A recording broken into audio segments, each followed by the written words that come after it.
अचानक से एक प्लेन फ्रांस 447 एटीसी के रडार से गायब हो जाता है। ना तो किसी प्रकार का इंजन फेल होने का मैसेज आता है और ना ही प्लेन में किसी और डैमेज का। तो फिर अचानक से क्या हुआ जो ये प्लेन हवा में गायब हो गया? उसे आसमान खा गया या धरती निगल गई? आखिर इस गुत्थी के पीछे क्या राज छुपा हुआ है? और फिर कैसे 3 साल बाद इस मिस्ट्री से पर्दा हट गया? चलिए देखते हैं इस वीडियो में डिटेल से। दिन 31 मई 2009 का था। ब्राजील के इंटरनेशनल एयरपोर्ट से एयर फ्रांस फ्लाइट 447 रात के 10:30 बजे पेरिस के लिए अपनी उड़ान भरता है। प्लेन बिल्कुल ठीक था, जिसमें रोज की तरह 3 पायलट बैठे हुए थे। उसमें उस दिन 228 लोग सवार थे। ब्राजील से फ्रांस जाने में आमतौर पर 10 से 12 घंटे लग जाते हैं। प्लेन अपने सफर के दौरान 3 घंटे उड़ चुका था और फ्रांस के एटीसी से संपर्क बनाए हुए था। कुछ देर के बाद जब प्लेन भारती को छोड़कर समुद्र में पहुंच गया, तब उसका यहाँ के एटीसी से संपर्क टूट गया। हालांकि किसी को इस बात की ज्यादा हैरानी नहीं हुई, क्योंकि आमतौर पर थोड़ी देर के लिए प्लेन एटीसी की रेंज से बाहर चले जाते थे, जो कि इस रूट पर होता ही रहता था। लेकिन जब कुछ देर के बाद भी सेनेगल के एटीसी से इनका संपर्क मिला नहीं, तब मुसीबत बढ़ गई। अब इस प्लेन को ढूंढने के लिए फाइटर प्लेन्स को भेजा गया। सुबह होते होते प्लेन का कई सारा मलबा मिलना शुरू हो गया। हालांकि इसकी किसी को भी कोई जानकारी नहीं थी कि वो प्लेन क्रैश कैसे हुआ। फ्लाइट 447 में मौजूद लोगों के रिश्तेदार बस अपने लोगों का इंतजार करते रहे, बस करते ही रहे। उन्हें कुछ भी समझ में नहीं आया कि आखिर हुआ क्या, और ना ही उन्हें कोई समझाने वाला था, क्योंकि बताते तो क्या बताते जब एटीसी को खुद ही नहीं पता कि प्लेन कहाँ गायब हुआ है। प्लेन को ढूंढने के लिए 2 टीमें बनाई गई थी। एक जिसे प्लेन का मलबा ढूंढना था, दूसरा जिन्हें ब्लैक बॉक्स को ढूंढना था। ब्लैक बॉक्स में प्लेन के क्रैश हो जाने के बाद की सारी जानकारी सेव रहती है। ये प्लेन का काफी मजबूत डिवाइस होता है, जो प्लेन के क्रैश होने के बाद भी सुरक्षित रहता है। धीरे धीरे करके उन लोगों की डेड बॉडीज मिलनी शुरू हो गई। फाइटर प्लेन्स को रोज डेड बॉडीज मिलने लगी, जो उन्होंने उनके परिजनों को सौंप दी। बेचारे कई लोगों को अपने परिजन देखने को भी नसीब नहीं हुए। जिनको हुए वो पहचान भी नहीं पा रहे थे। दोनों टीमों के 228 में से केवल 50 ही बॉडी मिल सकी। इस पूरी प्रक्रिया में उन लोगों को 16 दिन का समय लगा। सारे लोग छानबीन करके वापस लौट आए और उन्हें ब्लैक बॉक्स का कुछ पता नहीं चला। सबको ये लगा ब्लैक बॉक्स समुद्र की गहराइयों में पहुंच चुका था। वहां एक इन्वेस्टिगेशन टीम भी पहुंच नहीं सकती थी उसे ढूंढने के लिए। हालांकि यहाँ से कोई कसर नहीं छोड़ी गई, क्योंकि न्यूक्लियर सबमरीन का इस्तेमाल भी ब्लैक बॉक्स को ढूंढने के लिए किया गया था, जो कि ब्लैक बॉक्स के निकलने वाले सिग्नल को कैच कर सके, उसकी लोकेशन का पता लगा सके। लेकिन उन्हें जल्दी करनी थी, क्योंकि ब्लैक बॉक्स सिर्फ 30 दिनों तक ही सिग्नल भेजने में सक्षम रहता।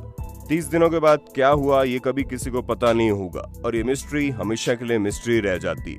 प्लेन की पूरी जानकारी मिलने तक छानबीन चलती रही। उन्होंने 7000 किलोमीटर तक ढूंढा, जिसमें उन्हें 12 महीने लग गए, लेकिन उनके हाथ निराशा के सिवा कुछ नहीं लगा। फिर 3 साल के बाद कुछ ऐसा हुआ जिसकी सभी ने उम्मीद छोड़ दी थी। 3 अप्रैल 2011 को एक प्राइवेट टीम WHOI बनाई गई, जिसमें हाई टेक्नोलॉजी मौजूद थी, और उन्होंने उसके बलबूते पर महज 30 दिनों में ब्लैक बॉक्स को खोज निकाला। उस टीम को ये पता था कि ब्लैक बॉक्स अब तक समंदर की गहराई में पहुंच चुका होगा, यह जमीन में दब गया होगा, इसीलिए उसे सीधे तौर पर खोजना बेकार है। इसलिए उन्होंने अपने स्पेशल अंडर वाटर व्हीकल भेजे, जो कि ऑटोमेटिक थे और रिमोट से कंट्रोल किए जा सकते थे।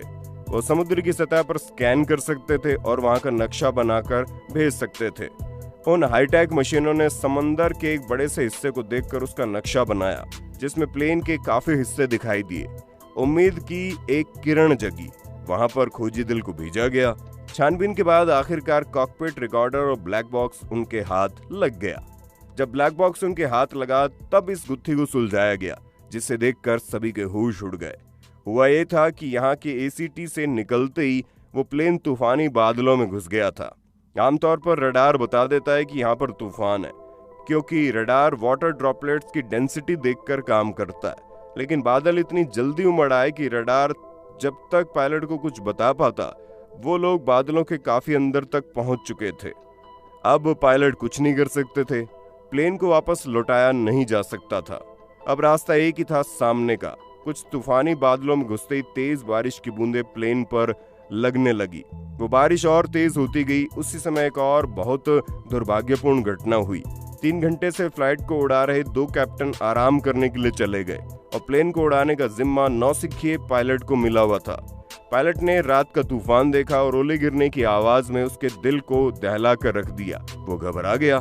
हालांकि उसे घबराने की जरूरत नहीं थी, क्योंकि प्लेन में ऑटो पायलट मौजूद था जो कि इस सिचुएशन में काम करने के लिए बना था। लेकिन उनकी किस्मत इतनी खराब थी कि बर्फबारी के कारण प्लेन के आगे लगे सेंसर जाम हो गए। ऑटो पायलट को सामने का माहौल समझने के लिए उन सेंसर की जरूरत पड़ती थी। इसीलिए अब वो पायलट को अकेला बचा था, क्योंकि ऑटो पायलट बार बार डिसंगेज हो रहा था। को पायलट ने तब तक एक बहुत बड़ी गलती कर दी। उसने प्लेन का डायरेक्शन बदलने की सोची और प्लेन लट्टू की तरह घूमना शुरू हो गया। इतने भयानक हालात जिसको देखकर एक ट्रेन्ड पायलट को भी पसीने छूट जाएं, और वहां पर कमान संभालने को दी गई एक नौसिखिए पायलट को, जिसके हाथों पर उन सभी पैसेंजर की जान की जिम्मेदारी थी। वो और घबरा गया और उसने गियर पीछे खींचकर प्लेन के आगे का हिस्सा ऊपर उठा दिया, जिससे प्लेन का एंगल ऑफ अटैक 30 डिग्री हो गया और संकट इतना बड़ा हो गया जिसका कुछ पार नहीं था। प्लेन में हवाएं और तेजी के साथ टकराने लगी और प्लेन ऊपर की ओर लिफ्ट होना बंद हो गया। ये सब देख जब तक दोनों पायलट आए तब तक बहुत देर हो चुकी थी। इसके बावजूद भी एक पायलट प्लेन को स्टेबल करने की कोशिश कर रहा था, लेकिन को पायलट की नासमझी की वजह से प्लेन का कंप्यूटर मेन पायलट की बात को एक्सेप्ट करने से मना कर रहा था। जब तक उन लोगों को अपनी गलती का एहसास होता तब तक बहुत देर हो चुकी थी। प्लेन की स्पीड बहुत ही तेजी के साथ घटने लगी। बर्फबारी ने प्लेन के अगले हिस्से को बढ़ाकर 40 डिग्री कर दिया और अब कुछ नहीं हो सकता था। प्लेन ना तो अब उड़ सकता था, ना ही क्लाइड हो सकता था। हवा में किसी भारी वस्तु की तरह पड़ा हुआ था और अब एक पत्थर की तरह सीधा जमीन पर गिरने लगा था।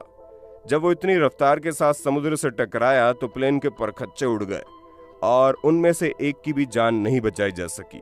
उस प्लेन के हादसे ने सबको एक सीख दी कि अगर प्लेन कभी ऐसे तूफानी मौसम में फंस जाए तो उसके डायरेक्शन को कभी नहीं छेड़ना चाहिए, सिर्फ उसे स्टेबल करने की कोशिश करनी चाहिए। मशीन में खराबी आने से बाकी डैमेज हो सकता है, लेकिन जान बचाने का सबसे बेहतरीन तरीका यही है उसके डायरेक्शन को बदलने की गलती कभी ना की जाए।